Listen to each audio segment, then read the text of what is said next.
अस्सलामुअलैकुम वरहमतुल्लाहि वबरकातुहू। मुफ्ती साहब, एक मसला मालूम करना था। जो उम्रे पे जाते हैं मर्द हजरात, तो क्या उनके लिए सर पर ब्लेड फिरवाना लाजमी है? अगर वो ना फिरवाएं तो क्या उम्रा अदा हो जाएगा? बराए मेहरबानी रहनुमाई फरमाते हैं, जज़ाकल्लाहु खैरा। अस्सलाम वालेकुम रहमतुल्लाहि व बरकातुहू। भाई, आपका सवाल है कि जो उम्रे पे जाते हैं, अगर वो ब्लेड यानी टिंट ना करवाएं तो क्या उम्रा अदा हो जाएगा? देखिए, उम्रे की चार शराइत हैं। एक है एहराम बांधना, यानी जब आप मिकात से गुज़र रहे होंगे तो उस वक़्त एहराम का होना ज़रूरी है। फिर एहराम की हालत में आप तवाफ़ काबा करेंगे।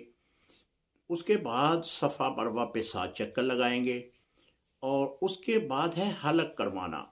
हलक का मतलब यही होता है कि अपने सर के बाल जो हैं वो मडवाना।